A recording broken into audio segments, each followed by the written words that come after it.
और मैं आप सबके साथ उसे बांटना चाहूंगी, जो कि हमें मिलता है यिर्मयाह के 29वें अध्याय में और उसकी 11-12 आयत में। आप हम सब के लिए है, वो हम सब के लिए परमेश्वर ने हमें ये वायदा दिया है, जहां पे वो कहता है, यहोवा की यह वाणी है कि जो कल्पनाएं मैं तुम्हारे विषय में करता हूँ उन्हें मैं जानता हूँ, वो हानि की नहीं वरन कुशल ही की हैं, और अंत में मैं तुम्हारी आशा पूरी करूंगा। तब उस समय तुम मुझको पुकारोगे और आकर मुझसे प्रार्थना करोगे और मैं तुम्हारी सुनूंगा, और तुम मुझे ढूंढोगे और पाओगे भी, क्योंकि तुम संपूर्ण मन से मेरे पास आओगे। तो परमेश्वर का ये वायदा है इस नए महीने के लिए। उसने हम सबको 11 महीने बहुत अच्छे तरीके से संभाल कर अपने पंखों के तले रखा। हमारा महान परमेश्वर है सच में, जैसे स्तुति आराधना में भी गाया गया कि वो राजाओं का राजा है, वो न्यायी परमेश्वर है। तो आज हम सबको उसने ये वायदा दिया है कि मैं तुम्हारे साथ हूँ, और मैंने तुम सबके लिए प्लान्स बना रखे हैं, तुम सबके जीवन के लिए मैंने प्लान्स बनाए हुए हैं। फर्क क्या है, वो चाहता क्या है हमसे? वो सिर्फ ये चाहता है कि हम पूरे मन से केवल उसी के ऊपर भरोसा रखें। हम अपने दिमाग से इधर उधर की बातों को ना सोचे, सिर्फ और सिर्फ हम उसे देखें, उसके चेहरे के ऊपर अपनी नजरें लगाएं। तो ये जो आज महीना शुरू हुआ है, उसके अंत तक वो हम सबको अनगिनत आशीषें देगा, चाहे वो आत्मिक हो चाहे वो शारीरिक हो। वो देने जा रहा है, ये उसका वायदा है। आप सब इसको क्लेम करिए। परमेश्वर के सामने हम अपने आप को प्रस्तुत करते हैं, और धन्यवाद हो उसका कि उसने मुझे इस्तेमाल किया कि मैं आप सबको उसकी आशीषें बोल सकूं, कि वो हम सबको ये आशीषें देने जा रहा है। और सबसे ज्यादा धन्यवाद मैं भाई मथियास का करती हूँ कि उन्होंने मुझे ये मौका दिया। परमेश्वर ने उनको अगुवाई दी कि मुझे ये मौका मिले कि मैं परमेश्वर के वचन में से, ये बहुत दिनों से ये चीज आ रही थी मन के अंदर, और आज परमेश्वर ने वो मौका दिया है। और क्यों परमेश्वर ने ये वाला वचन दिया है, आ, हम सब जब सुनेंगे तो शायद जान पाएंगे कि वो हमसे क्या चाहता है। तो जो वचन है वो हमने बहुत सुना हुआ है, ऐसा नहीं है कि नहीं सुना हुआ, पर हमारा ये जीवित वचन है। उसको जो भी कोई एक अलग अलग तरीके से परमेश्वर अपनी बातों को अलग अलग लोगों से एक ही वचन के द्वारा बहुत चीजें कह जाता है। तो आज हम पढ़ेंगे रूत। आप सब जानते होंगे रूत के विषय में। बड़ा अच्छा नाम है एक ये, जो कि बाइबल के अंदर पाया जाता है। और सबसे बड़ी बात यह है कि वो रूत जो है वो इतनी आशीषित हुई कि बाइबल के अंदर उसके नाम से एक किताब है। ये परमेश्वर की आशीष होती है, जो बिना मांगे मिलती है। और वो कब मिलती है? जब हम अपने मन को शुद्ध और साफ करके उसके पास आते हैं। तो आज हम ये देखेंगे कि हमें रूत और नोमी, ये जो दो लोग हैं इस पाठ के अंदर, पहले अध्याय के अंदर, ये हमें क्या क्या सिखाते हैं। और मुझे लगता है कि शायद परमेश्वर हम सब से यही चाहता है कि जो गुण उनके अंदर थे वो हमारे अंदर हों, क्योंकि ये मौके सबको नहीं मिलते जो परमेश्वर ने हम सबको दे रखा है, कि हम ऑनलाइन जुड़ रहे हैं और भिन्न भिन्न वचन सुन रहे हैं। ये वचन है क्या? असल में तो ये वही है, मन्ना, जो परमेश्वर इजराइलियों को जंगल में खिलाता था। तो हम ये दुनियावी जंगल के अंदर हैं। उस जंगल के अंदर परमेश्वर हमें वचन रूपी मन्ने से परिपूर्ण करता है। तो मैं थोड़ी सी आयतें आपके सामने पढ़ूंगी। पहला रूत का पहला अध्याय, यहाँ पर इस तरह से लिखा हुआ है, जिन दिनों में न्यायी लोग न्याय करते थे उन दिनों में देश में अकाल पड़ा। तब यहूदा के बैतलहम में एक पुरुष अपनी स्त्री और दोनों पुत्रों को संग लेकर मोआब के देश में परदेसी होकर रहने के लिए चला। उस पुरुष का नाम एलीमेलेक था और उसकी पत्नी का नाम नओमी, और उसके दो बेटों के नाम महलोन और किल्योन थे। और वो फिर मोआब के देश में आकर वहां पर रहे। हम धीरे धीरे करके बीच बीच में से और भी पढ़ेंगे, मैं पूरा वचन नहीं पढ़ रही।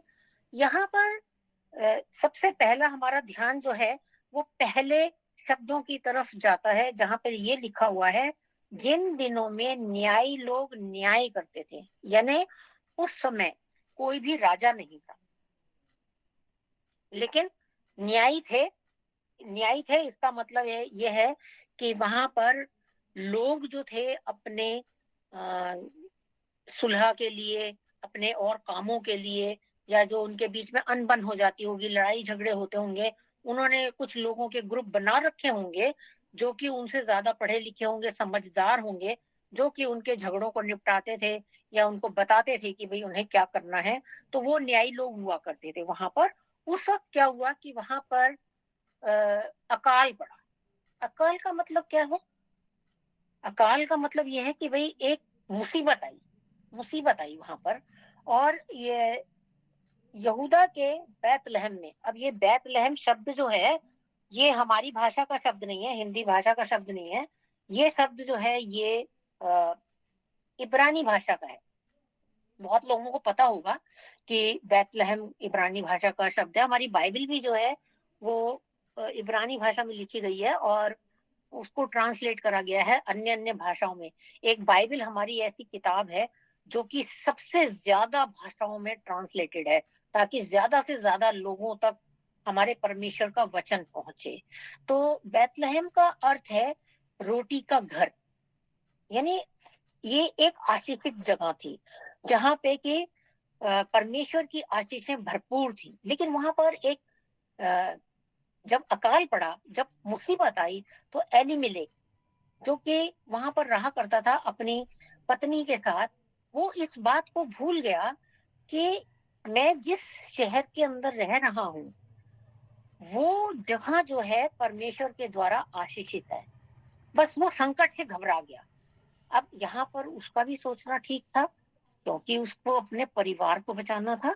तो वो अपने परिवार, उसने अपनी पत्नी से, निश्चित रूप से उसने अपनी पत्नी से कहा होगा कि यहाँ नहीं रह सकते हम, यहाँ से चलो और हम यहाँ से चलते हैं कि ताकि हमारी जान बच पाए। लेकिन जो नौमी थी उसने भी एलिमेलेक को नहीं कहा कि अरे हम एक आशीषित जगह को छोड़कर जा रहे हैं, हमें अपने परमेश्वर पर ध्यान लगाना चाहिए। हम विरोधियों के देश में जाएंगे। मोआब देश जो था वहां के लोग यहोवा को नहीं मानते थे। उन लोगों ने अपनी मूर्तें बना रखी थी, वो अपने ही भगवान उन्होंने बना रखे थे। तो उसने नोमी का काम था उस टाइम कि वो अपने पति को एक सही सलाह देती कि नहीं नहीं, हमें उस देश में नहीं जाना, हम यहीं पे रहेंगे, हमें अपने परमेश्वर पर भरोसा रखना चाहिए। सबसे पहली बात क्या हुई कि इन्होंने परमेश्वर के ऊपर अपने भरोसे को तोड़ दिया। हमारे साथ क्या होता है जब हम कभी मुसीबत में आ जाते हैं, तो हमारा क्या हो जाता है, हम इधर उधर ध्यान लगाने लगते हैं। मान लीजिए अगर हमारे पास पैसे की कमी है तो हम ये सोचने लग जाते हैं कि अरे हम इससे उधार ले लें, उससे उधार ले लें, ये कर ले, हम अपना सोना बेच दें, हम ये कर लें ताकि हमारे पास पैसा आ जाए और हमारी कठिनाइयां दूर हो जाए। तो हम अपने परमेश्वर को भूल जाते हैं। ये एक अविश्वास की वजह जो है ये परमेश्वर को कभी नहीं भाती। परमेश्वर नहीं चाहता कि हम किसी भी तरीके से उसके ऊपर विश्वास ना करें, क्योंकि यीशु मसीह ने भी कहा कि यदि राई के दाने के बराबर तुम्हारा विश्वास होगा तो तुम इस पहाड़ से कहोगे कि यहाँ से उठ जा, तो वो उठ के समुद्र में गिर जाएगा। तो उसका ये मतलब नहीं है कि हम पहाड़ के सामने जाके खड़े होकर कहें कि यीशु मसीह के नाम से तू समुद्र के अंदर गिर जा। पहाड़ का मतलब है अगर तुम्हारे सामने कोई मुसीबत है, कोई मुसीबत है, उसको तुम यीशु मसीह के नाम से, उसको तुम परमेश्वर के नाम से काटो, उसको तुम परमेश्वर के नाम से अपने पास से दूर भगाओ, तो वो मुसीबत निश्चित रूप से आपका साथ छोड़ के चली जाएगी और आप अपने परमेश्वर के साथ खुश रहेंगे। लेकिन ऐसा हुआ नहीं। नौमी चुप रही। तो जहां जितने भी स्त्रियां यहाँ पर हैं या पुरुष हैं, कभी कभी स्त्री भी निर्णय ले लेती है, अगर वो ठीक है तो पुरुष को उसे सपोर्ट करना चाहिए, अगर नहीं है तो उसको बताना चाहिए कि नहीं ये गलती है, हमें अपने परमेश्वर के ऊपर भरोसा रखना है, बिल्कुल भरोसा रखना है। किसी भी तरह का कोई हमें गलत कदम नहीं उठाना है। यहाँ पर उसने वो गलत कदम उठाया, वो वहां से चले गए और क्या कहते हैं, अपने दूसरे देश में जाकर रहने लगे। नौमी ने बिल्कुल नहीं ये सोचा कि मैं अपने पति को कुछ समझाऊं। पर क्या हुआ, वहां पर रहे ये लोग, जब वो रहे उन्होंने क्या हुआ उसका, तीसरी आयत में लिखा है कि उसका पति वहां पर मर गया और उसके दोनों पुत्र रह गए। अब नौमी ने सोचा कि पति की मृत्यु हो गई, अब क्या करूं, तो उसने क्या करा कि वहीं की लड़कियों से अपने लड़कों की शादी कर दी। दूसरी गलती, यीशु मसीह खुदा ने मना करा था कि मुआबी लोगों से किसी भी तरह का रिश्ता ना जोड़ना। जो परमेश्वर को नहीं मानते, गैर जाति, उससे रिश्ता मत जोड़ना। लेकिन इन्होंने क्या करा, अपने दोनों लड़कों की शादी उनसे कर दी। अब वहां पर फिर क्या हुआ कि दोनों लड़के जो हैं वो भी मृत्यु को चले गए, मृत्यु को चले गए। लेकिन क्या हुआ, कुछ दिन तक तो वो वहां पे रही अपनी दोनों बहुओं के साथ। फिर उसने सुना, उसको कहीं से खबर लगी, तब उसने, छठी आयत से पढ़ रही हूँ, तब मोआब देश में यह सुनकर कि यहोवा ने अपनी प्रजा के लोगों की सुधि लेके उन्हें भोजन वस्तु दी है, वो अपनी दोनों बहुओं के साथ लौटने को चली। अब देखिए, एक दूसरे देश में चले गए जो कि परमेश्वर का देश नहीं था, ईश्वर का देश, हमारे ईश्वर का देश नहीं था, वो गैर देश था। वहां चली गए, वहां पति को खो दिया उसने, दोनों उसके बेटे खत्म हो गए। उसने बहुत बड़ी बात एक बोली फिर कि जब परमेश्वर ने भोजन वस्तु अब दे दिया तो चलो अब हम वापस चलते हैं। अब ये उसने निर्णय लिया अपने घर परिवार को खोने के बाद, उसने ये निर्णय लिया, चलो हम ये कहते हैं कि बहुत अच्छी बात है कि कम से कम इतना होने के बाद भी वो पलट के वापस परमेश्वर के पास आई। तो परमेश्वर ये देखता है, अपने लोगों को देखता है कि अगर वो मेरे से दूर चले गए हैं तो वो हमें फिर मौका देता है कि हम वापस उसके पास आए। हमारा परमेश्वर ऐसा है, इस बात को आप सभी लोग अपने दिमाग के अंदर बिठा लीजिए कि हमारा परमेश्वर ऐसा परमेश्वर है जो कि हमें बार बार मौके देता है। काहे के लिए मौके देता है? कि हम पश्चाताप करें, हम उसके पास वापिस आए। वो हमें चाहता है कि हम उसके पास वापिस आए। वो हम ये नहीं चाहता कि वो हमें कोई दंड देना चाहता है या वो हमें कोई मारना चाहता है, नहीं। वो हमेशा अपने दरवाजे खुले रखता है। बिल्कुल, अगर आपको वो कहानी ध्यान हो जो उड़ाऊ पुत्र की कहानी है, क्या था, वो अपना सब कुछ लेके दूसरे देश को चला गया। कैसा आया? जब बिल्कुल कंगाल हो गया तो वापिस अपने पिता के पास आया, लेकिन पिता ने उसको अपने गले से लगाया। तो हमारा पिता भी ऐसे ही है, हमारा परमेश्वर भी ऐसे है। ये संसारिक पिता नहीं है, ये हमारा आत्मिक पिता है जो हमें कभी भी छोड़ता नहीं है, चाहे कोई, हम छोड़ देते हैं उसको। आपने कभी महसूस नहीं किया होगा कि हम छोड़ देते हैं। हम लोग को लगता है, हमारे मुंह से निकल आता है, जब हमारे ऊपर कोई मुसीबत होती है, कोई दुख आता है, तो हमारे मुंह से सीधा यही निकलता है, परमेश्वर तूने हमें छोड़ दिया। जबकि ऐसा नहीं होता। परमेश्वर तो अपना हाथ ऐसे बढ़ा के रखता है, हम ही उसका हाथ छोड़ देते हैं। तो हमें इस चीज का ध्यान रखना है कि हमें अपने हाथ को अपने परमेश्वर के साथ जोड़े रखना है। अब यहाँ पर जब उसने ये सोचा कि मैं अपने देश को वापस चलूं, तो उसने क्या करा, एक कितनी अच्छी बात है। देखिए, हमारे अंदर, हमारे देश के अंदर स्त्रियां जो हैं, जब वो सास बन जाती हैं तो वो बहू के लिए तलवार लेके खड़ी हो जाती हैं।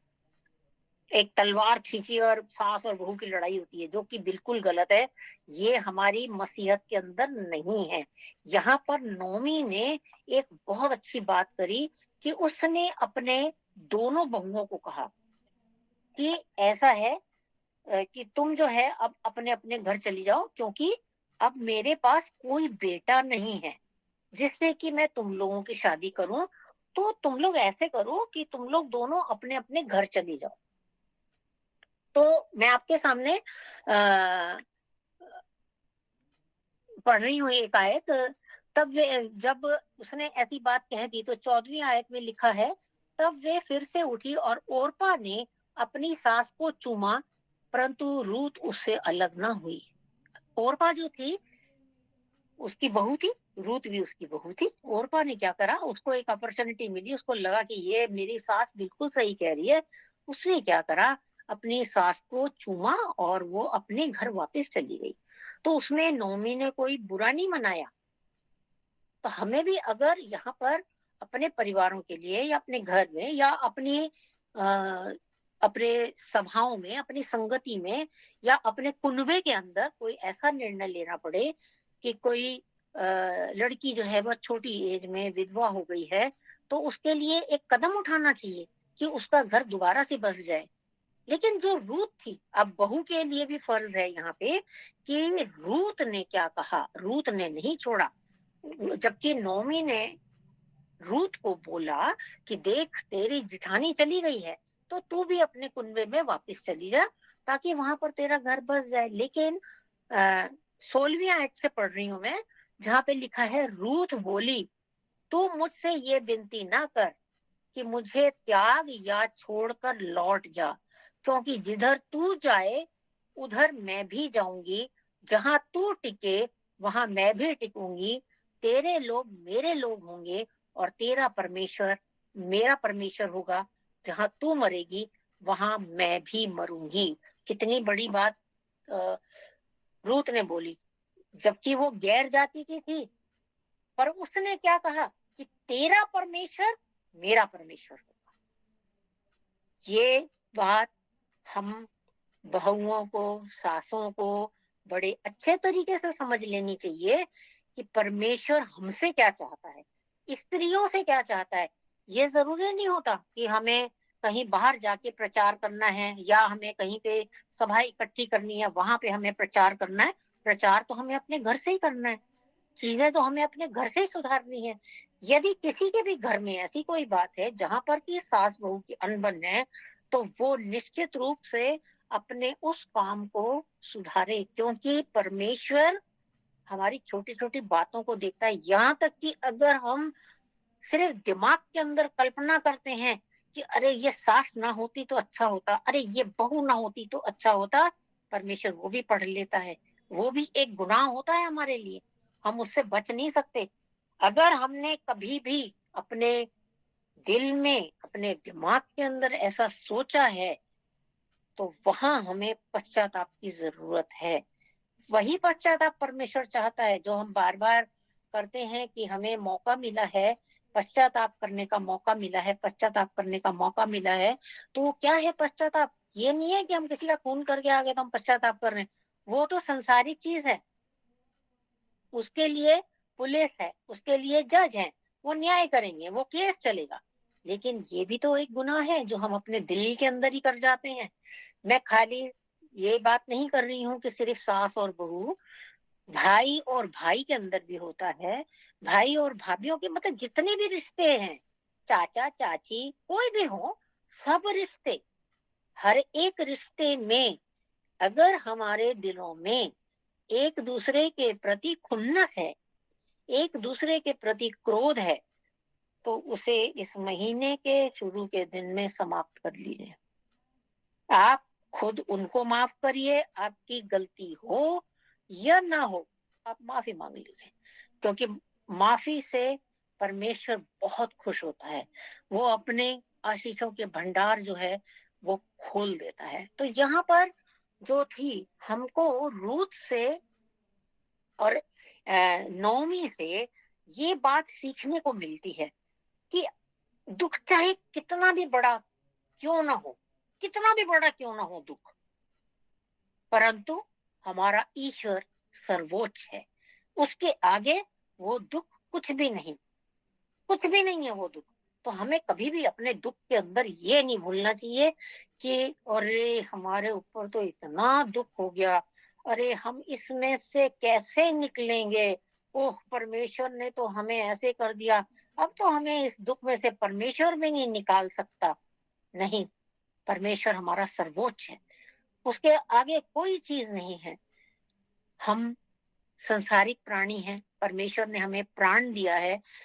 जब वो हमारे प्राण परमेश्वर के पास वापस जाते हैं तो हमें अपने अजीजों के बिछड़ने का गम होता है, पर वो संसारिक है। उसमें हमें अपने आप को लिपटाना नहीं है, वो तो एक रीति है, वो तो परमेश्वर ने शैली ही इस तरीके से बनाई है कि जिसका जन्म हुआ है तो उसकी मृत्यु भी होगी। तो इसलिए उसके लिए तो हमें सोचना ही नहीं चाहिए, वो तो एक परमेश्वर की योजना है। हम उसके लिए सोच सोच के अपने उस समय को क्यों खराब करें जिसमें कि हम परमेश्वर के और निकट आ सकते हैं। और अपने उस दुख के अंदर हमें इतना भी अंधा नहीं हो जाना चाहिए कि फिर हम ये भी भूल जाएं कि इस दुख के अलावा परमेश्वर ने हमें 10 अच्छी चीजें दी हैं, हम उस 10 अच्छी चीजों को भूल जाते हैं। और एक दुख आ गया, उस दुख को हम याद रखते हो, ओ परमेश्वर ने हमें तो इतना दुख दे दिया, ओ परमेश्वर, अरे परमेश्वर ने उससे पहले पूरे महीने के अंदर, पूरे सालों के अंदर इतनी आशीषें दी हैं, वो कहाँ गई, उसको कैसे भूल गए। अय्यूब बड़ी अच्छी बात कहता है, उसकी पत्नी जब उसको कहती है ना कि अपने परमेश्वर को धिक्कार, जब अय्यूब का सब कुछ छिन गया था, आप सबको अय्यूब की कहानी भी पता है कि अय्यूब तो खरा था बिल्कुल, अय्यूब तो परमेश्वर का भय भी मानता था, पर शैतान ने उसकी परीक्षा करी और उसका सब कुछ छिन गया, बच्चे भी मर गए उसके, सारी उसके गधियां, ऊंटनियां, वो सब चली गई, उसकी जो फसल थी वो सारी खराब हो गई, उसके शरीर के ऊपर फोड़े निकल आए। तो उसकी पत्नी उसको कहती है अपने परमेश्वर को धिक्कार ना। तो अय्यूब ने उसको बड़ा अच्छा उत्तर दिया, अरे परमेश्वर को क्यों धिक्कारूं भाई, आप पढ़िए, बड़ा अच्छा लिखा हुआ है, अय्यूब निकालिए, अय्यूब उसका 2 अध्याय और उसकी 10वीं आयत, अगर किसी को मिल जाती है तो पढ़ दीजिए, नहीं तो फिर मैं तो पढ़ ही दूंगी। अय्यूब का 2 अध्याय उसकी 10वीं आयत। उसने उससे कहा, तू एक मूढ़ स्त्री किसी बातें करती है, क्या हम जो परमेश्वर के हाथ से सुख लेते हैं दुख न लें। इन कितनी सब अच्छी बात। बातों में भी हाँ हाँ हाँ, इन सब बातों में अय्यूब इन ने, सब बातों में भी अय्यूब ने अपने मुंह से कोई पाप नहीं किया। देखिए कितनी अच्छी बात लिखी हुई है कि हम, जब हमारे ऊपर एक दुख पड़ता है ना तो हम परमेश्वर को बोलने लग जाते हैं, अरे परमेश्वर ने हमारे ऊपर ये दुख डाल दिया। अय्यूब ने पहले ही बोल दिया था कि ऐसा होगा, जिससे हम सुख लेते हैं क्या हम उससे दुख न लें।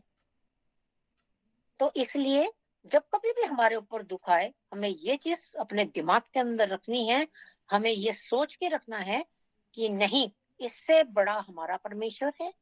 और अगर ये दुख आ भी गया तो क्या हुआ, इससे पहले हमें परमेश्वर ने इतनी सारी आशीषें दी हैं, वो भी तो उसी ने दी हमें। तो इसलिए हमें अपने आप को बिल्कुल दुख के अंदर डुबोना नहीं है। अब दुख के अंदर अगर रूथ चाहती तो वो चली जाती, लेकिन वो एक जिम्मेदार थी, वो एक जिम्मेदार स्त्री थी। तो हमें क्या है, चाहे सुख हो दुख हो कैसा भी हो, हमें एक जिम्मेदार स्त्री बनना है या जिम्मेदार पुरुष बनना है।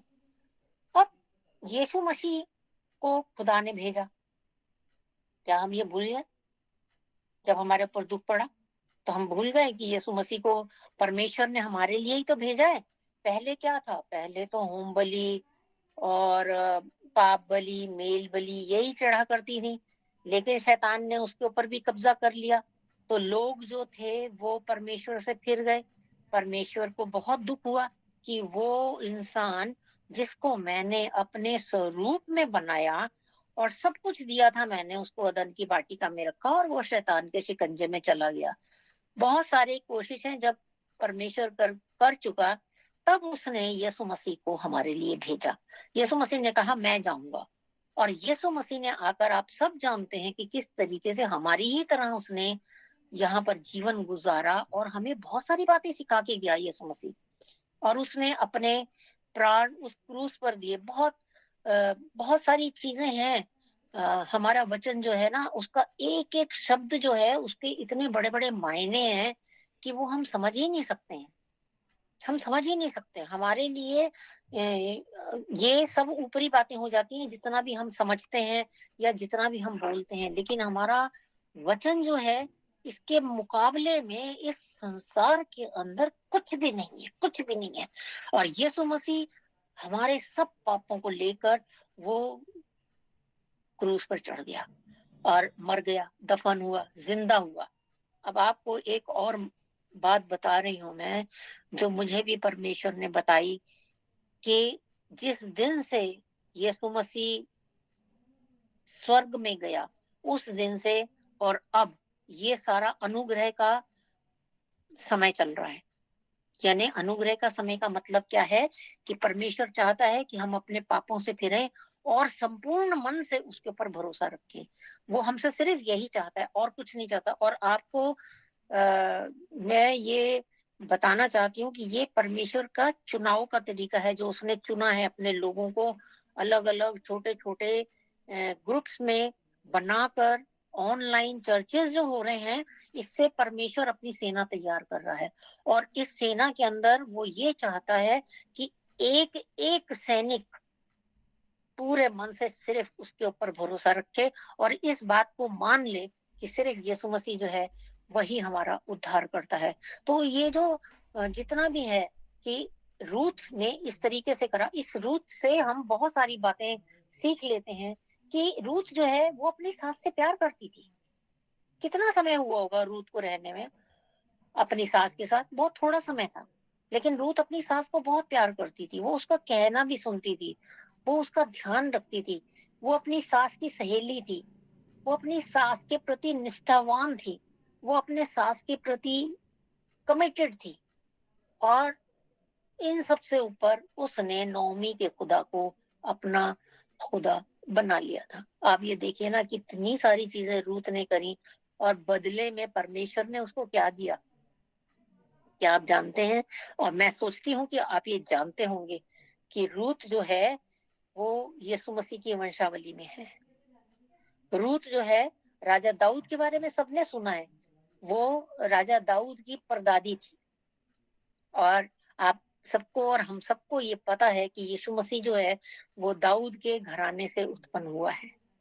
तो देखिए रूथ को परमेश्वर ने कितना आशीषित किया कि इतने हजार साल के बाद भी आज हम रूथ का नाम ले रहे हैं, आज हम रूथ से सीख रहे हैं। आज भी मतलब आज हम हैं कहाँ, जो आज हमें रूथ से ये सारी बातें सीखनी पड़ रही हैं, क्योंकि हम जानते ही नहीं है कि वो क्या करा, वो क्या करा, क्या करना चाहिए हमें। हम सिर्फ अपने ऊपर ऊपर की बातों में रह जाते हैं। हम अपनी मुसीबत को बहुत बड़ा सोचने लग जाते हैं। हमारे को जो हमारा परमेश्वर है, वो किसी भी तरीके से हमें दुख नहीं देना चाहता। लेकिन होता क्या है कि कुछ चीजें हमारे जीवन में ऐसी आ जाती हैं जो कि परमेश्वर को हमारे जीवन के अंदर काम नहीं करने देती है। हमारे ऊपर वो चीजें हावी हो जाती है। मैं कुछ चीजों का नाम लूंगी और मैं सोचती हूँ कि उसके अलावा भी बहुत सारी चीजें ऐसी होंगी जो कि परमेश्वर को हमारे जीवन में आने से रोकती हैं। जैसे बहुत बार ऐसा हो जाता है कि घर घर के अंदर लड़ाई होती है। दूसरी बात यह आ जाती है कि बच्चे कहना नहीं सुनते। तीसरी बात ये हो जाती है कि नौकरी छूट जाती है। चौथी बात ये हो जाती है कि अरे अरे घर में आराम से काम कर रहे थे, पता नहीं क्या हुआ, चोट लग गई, हड्डी टूट गई। और एक चीज जो हमारे मसीहों में कभी सुनने को नहीं मिलती थी, लेकिन अब इतनी सुनने को मिल रही है, तलाक का होना, डिवोर्स का होना। क्यों होता है भाई डिवोर्स?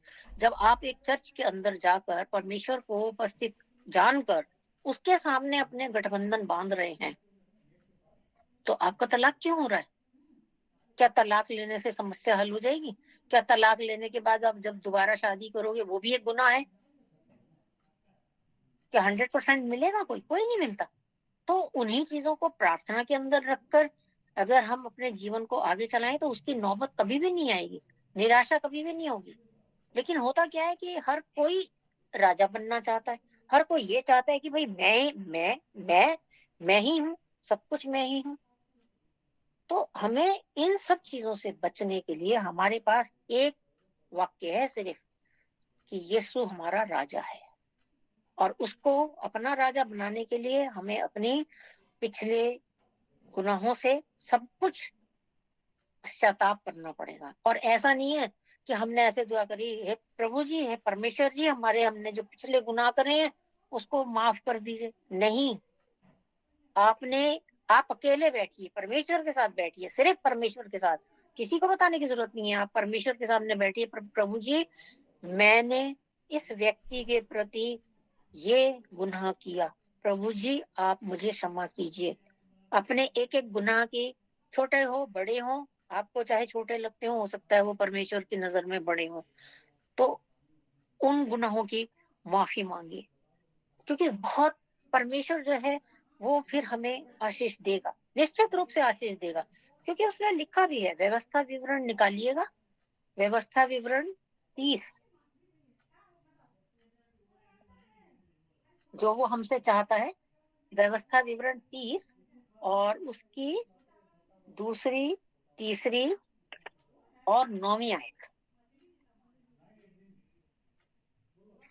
जो परमेश्वर हमसे चाहता है, बड़े धीरे धीरे करके एक एक शब्द के ऊपर बड़ा ध्यान दे के सुनिएगा। जो परमेश्वर हमसे चाहता है वो हमें करना है। पढ़िए। और अपनी संतान संतान सहित अपने सारे मन और सारे प्राण से अपने परमेश्वर यहोवा की ओर फिरकर उसके पास लौट आए और इन सब आज्ञाओं के अनुसार जो मैं आज तुझे सुनाता हूँ उसकी बातें माने, तब तेरा परमेश्वर यहोवा तुझको बंधुआई से लौटा ले आएगा और तुझ पर दया करके उन सब देशों के लोगों में जिनके मध्य में वह तुझको तितर बितर कर देगा फिर इकट्ठा करेगा। ये बंधुआई और क्या है? ये बंधुआई क्या है? बंधुआई है ये जो हमारी परेशानियां होती हैं, जिसमें हमें दुष्ट आत्मा पकड़ लेती है। ये नहीं है कि कोई हिलने लग जाए या कुछ हो जाए, मुंह से झाग निकले, वो दुष्ट आत्मा है। जब हमारे कोई फोड़ा निकल आए तो वो फोड़ा देने की दुष्ट आत्मा हो गई। खांसी जुकाम बुखार हो गया तो वो खांसी जुकाम बुखार देने की दुष्ट आत्मा हो गई। ये सारी छोटी छोटी दुष्ट आत्माएं जो हैं, इन सबसे हमें छुटकारा मिल जाएगा।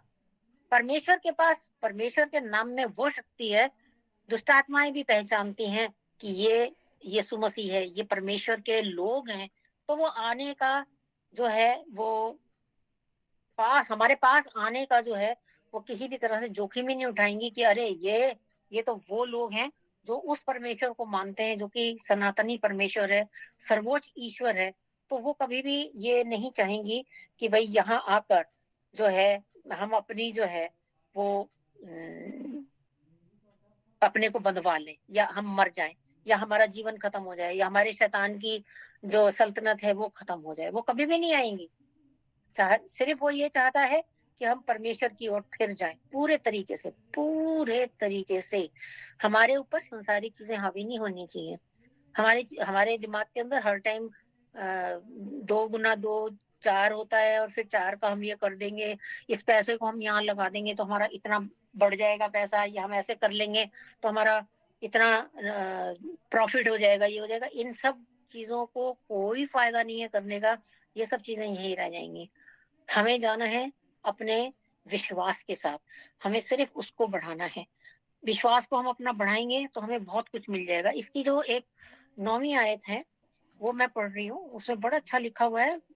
इसमें लिखा हुआ है, और यहोवा तेरी भलाई के लिए तेरे सब कामों में, तेरे सब कामों में, जब हम उसके पास आ जाते हैं, जब संपूर्ण मन से उसके पास आ जाते हैं, तो तेरे सब कामों में तेरी संतान और पशुओं के बच्चे, भूमि की उपज में तेरी बढ़ती करेगा, क्योंकि यहोवा फिर तेरे ऊपर भलाई के लिए वैसा ही आनंद करेगा जैसा तेरे पूर्वजों पे किया था।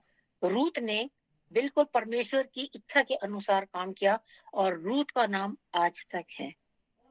हमारे तो नाम मिट जाते हैं, हमारे तो परिवार मान लो अगर हमारा नहीं याद करेगा तो कोई याद नहीं करने वाला हमें। तो हमारे कोई काम ऐसे है ही नहीं कि जो हमें याद करे। हमें उन सब चीजों में, संसारिक चीजों में जाना ही नहीं है। हमें हमें रूत के बारे में सुनने को कहाँ मिलता है? वचन के अंदर मिलता है, परमेश्वर के द्वारा मिलता है।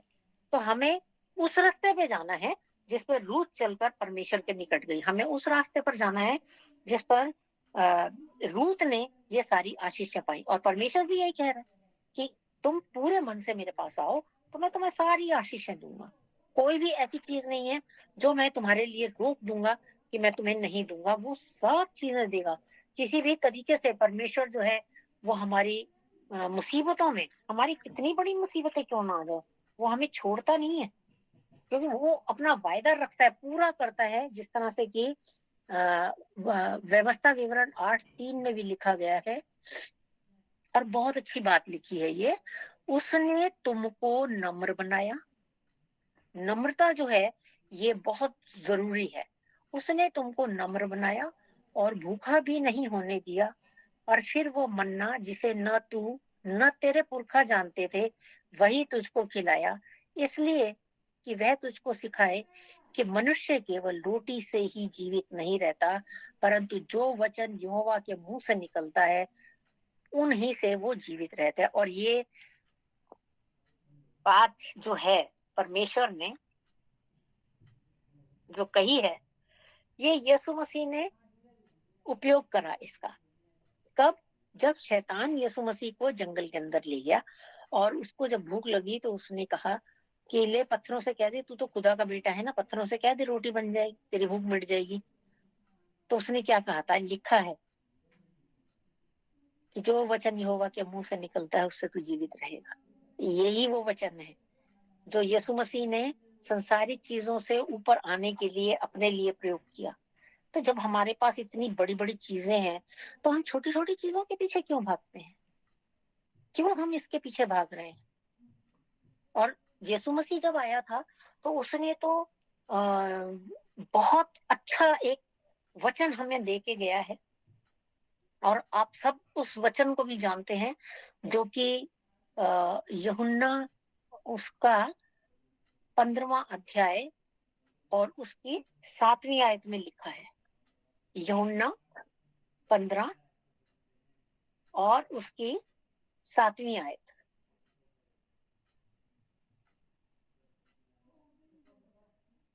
यहाँ पर इस तरह से लिखा हुआ है, यदि तुम मुझ में बने रहो और मेरा वचन तुम में बना रहे तो जो चाहो मांगो वो तुम्हारे लिए हो जाएगा। अब ये जो चाहो मांगो जो है, ये हम अक्सर ले जाते हैं इस बात पे कि अगर हम परमेश्वर से कह दें कि परमेश्वर हमें गाड़ी दे दे तो आज हमें गाड़ी दे देगा, हमें स्कूटर दे दे तो वो स्कूटर दे देगा, हमें 50 गज का घर दे दो, अभी हमारे पास 25 गज का है, हमें 50 गज का घर दे दो, नहीं नहीं हमें 1500 गज का घर दे दो। तो वो उन चीजों के लिए नहीं लिखा, ये परमेश्वर ने उन चीजों के लिए नहीं कहा, यीशु मसीह ने उस चीज के लिए नहीं कहा कि जो मांगो वो मिल जाएगा, ये नहीं, उसके लिए नहीं कहा। उसने ये कहा, उसने उसका कहने का मतलब ये था कि तुम मांगो शुद्ध मन, प्रेम, अपने मन के अंदर प्रेम मांगो, मेरा आनंद मांगो, मेरी शांति मांगो, मेरी धीरज मांगो, कृपा मांगो, मेरी भलाई मांगो, इन बातों को मांगो। ये नहीं है कि तुम यहाँ खड़े हो जाओ, ये प्रार्थना करो कि हमारे मेरे को गाड़ी दे दे, मेरे को बंगला दे दे, ये दे दे, इन सब चीजों से कुछ नहीं। हमें आत्मिक जीवन को पाने के लिए दौड़नी है। आज के गाने भी तो यही गाए गए। आज की जो संगति करी भाई ने और उनके साथ जो अन्य लोग थे उन्होंने जो गाने गाए हैं वो यही तो गाए हैं कि हमें आत्मिक जीवन के पीछे जाना है, हमें संसारिक चीजों के पीछे नहीं जाना, हमें अपने आप को इस लायक बनाना है कि हम उस परमेश्वर के पीछे चलें जिसने क्रूस पर हमारे लिए अपनी जान दे दी, ताकि हमें ये ना सोचना पड़े कि हमें कहाँ जाना है। हमें सिर्फ और सिर्फ यीशु के पास जाना है। हमारा उद्धार का मार्ग सिर्फ यीशु है, वही है जो हमें अनंत जीवन के लिए ले जाएगा। हमें अपने इस अनुग्रह के समय को इस्तेमाल करना है। ये अनुग्रह का समय हमारे लिए इसलिए है कि हम पश्चाताप करें और परमेश्वर की संतान बन जाएं, क्योंकि परमेश्वर ये चाहता है कि हम उसके हों। उसने हमें अपने स्वरूप में इसलिए नहीं बनाया कि हमारा जीवन बेकार हो जाए। हमें उसने अपने स्वरूप में इसलिए बनाया कि हम छोटी छोटी चीजों में अपने परमेश्वर का अनुकरण करें। हमें बहुत सारी चीजें ऐसी लगती हैं जब हम अपने पारिवारिक जीवन को जीते हैं, हम क्या करते हैं कि जब हम अपने बच्चों को डांटने लगते हैं ना तो कह देते हैं ना गधा है, गधी है। क्यों? जब हम एक मुंह से ये कह रहे हैं कि परमेश्वर ने हमें अपने स्वरूप में बनाया है, तो हम उसी मुंह से ये कैसे कह सकते हैं कि ये गधा है या ये गधी है? एक ही मुंह से दोनों बातें कैसे निकलती हैं? हमारे मुंह से सिर्फ कल्याण निकलना चाहिए, हमारे मुंह से सिर्फ आशीष के वचन निकलने चाहिए, क्योंकि वचन भी कहता है कि तुम सबको कल्याण बोलो। जो इसके लायक नहीं है वो तुम्हारा कल्याण तुम्हारे पास वापिस आ जाएगा। इस बात के लिए जरूरी नहीं है। मैंने किसी को सुना था ये कहते हुए, अरे ये ऐसा था, हमने तो बेकार ही दुआ करी इनके लिए। क्यों? परमेश्वर ने अगर आपको ये तोड़ा दिया है कि आप दूसरों के लिए प्रार्थना कर सके तो आप करिए। आप जजमेंट करने वाले कोई नहीं होते, मैं जजमेंट करने वाली कोई नहीं होती कि वो गुनहगार है या नहीं। वो तो परमेश्वर करेगा ना, हम कैसे कर सकते हैं? हमें क्या करना है? सिर्फ अपने आप को सुधारना है और निश्चित रूप से हमें उसी दौड़ में दौड़ना है जिसका की निशाना अनंत जीवन है। परमेश्वर हम सबको आशीष दे और सबके लिए ये महीना आशीषित रहे। आमीन।